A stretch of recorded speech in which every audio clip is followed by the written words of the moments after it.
É tão difícil atualmente encontrar alguém que nunca tenha ouvido falar em síndrome do pânico. O sintoma básico é um medo enorme, aparentemente sem fatores que justifiquem tais crises, mas que com certeza faz com que o portador sinta-se incapaz.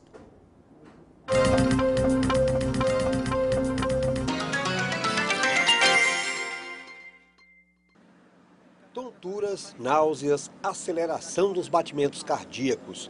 Christopher ainda não sabia, mas os sintomas que começou a apresentar há pouco mais de um ano vinham de uma doença cada vez mais comum, a síndrome do pânico. Começou a partir de um momento em que eu fui ameaçado de morte. Após um roubo que aconteceu comigo, eu fui ameaçado de morte pelos autores do roubo. E as ameaças aconteceram no momento ou após o roubo, quanto tempo depois? Uma semana após. Eram pessoas que você costumava ver com frequência? Sim, porque eram próximos, eram vizinhos. Todos de menores. E como foi conviver com isso?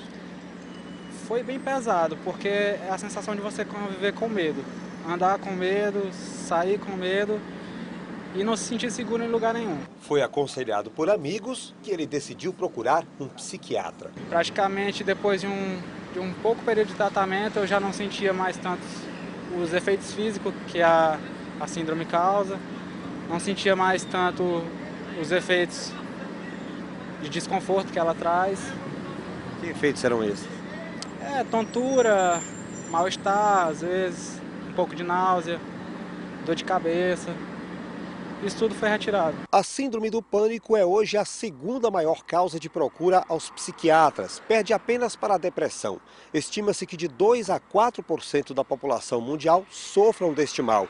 Segundo os especialistas, a maior causa desse crescimento é o estresse da vida moderna, provocado principalmente pelo crescimento da violência urbana.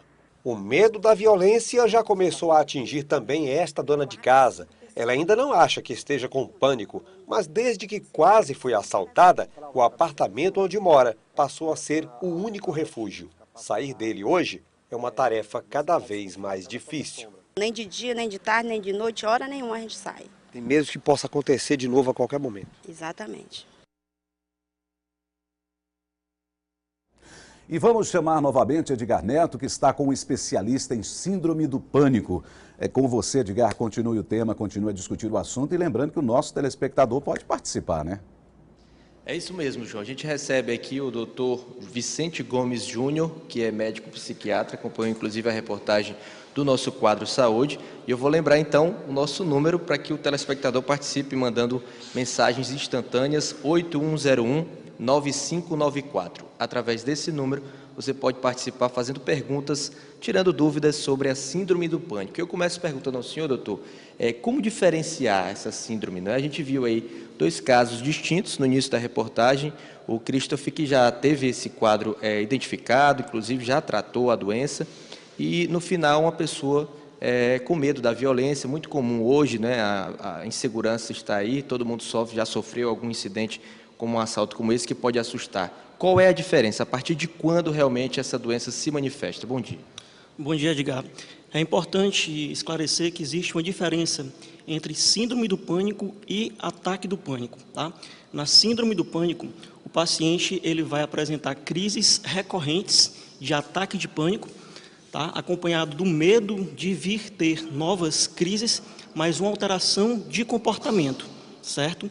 No ataque do pânico, vai ter um medo intenso ou uma situação de desconforto, acompanhado de uma apresentação súbita de alguns sintomas físicos, como taquicardia, como sensação de falta de ar, palpitação, tremores, sensação de desconforto abdominal, náusea, medo de perder o controle, medo de morrer, certo? E esse ataque do pânico, ele pode vir junto com a síndrome do pânico ou pode ser apresentado em outras situações psiquiátricas, como depressão, como ansiedade generalizada, como estresse pós-traumático, causas médicas gerais como abuso de substâncias, dentre outras causas. Ambos podem ser tratados? Tem tratamento para tanto o primeiro que o senhor falou como o segundo? Sim, ambos têm tratamento.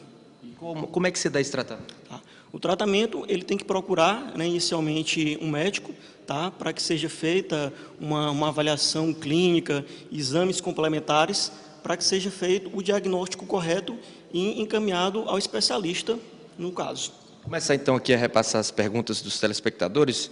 A Tatiane Rodrigues, lá do bairro Ininga, pergunta se o uso de pré-treinos antes da academia pode levar a uma crise de pânico. A hipnose, ela pergunta, complementa, né? A hipnose serve para o tratamento da síndrome do pânico?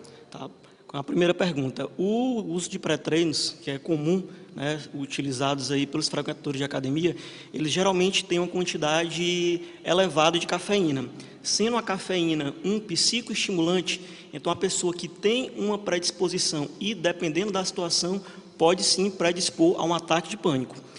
A hipnose, ela é uma ferramenta terapêutica, que é a hipnoterapia, que atua de modo complementar no tratamento farmacológico da síndrome do pânico. A outra pergunta aqui, doutor, sobre um idoso que não caminha por medo de cair, fica o tempo todo com medo de cair, isso pode configurar a síndrome do pânico?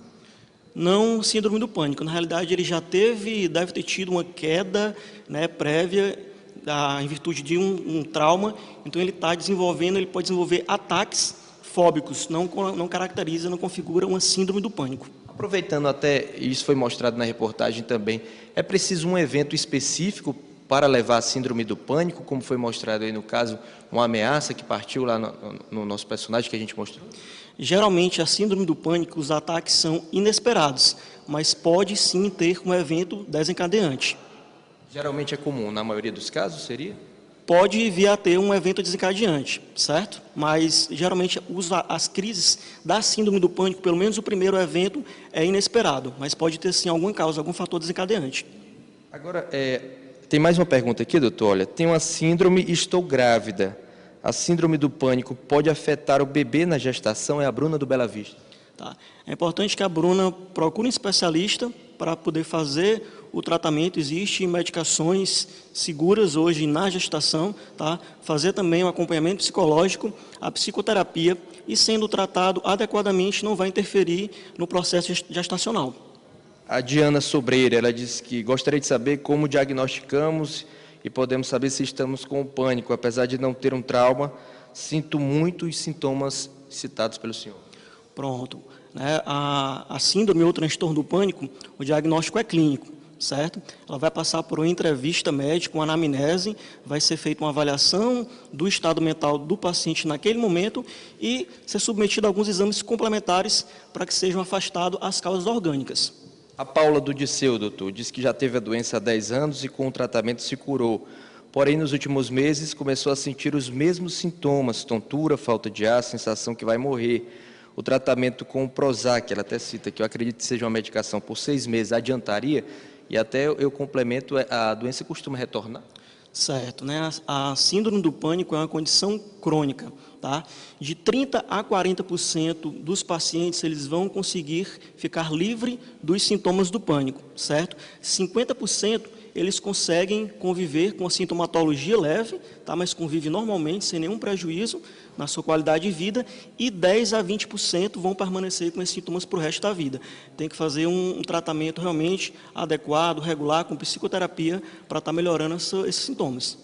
Tá certo, doutor. Conversamos aqui com o doutor Vicente Gomes Júnior, psiquiatra. Muito obrigado. São muitas perguntas, infelizmente não dá para a gente passar todas, mas foi bem esclarecedora a nossa entrevista.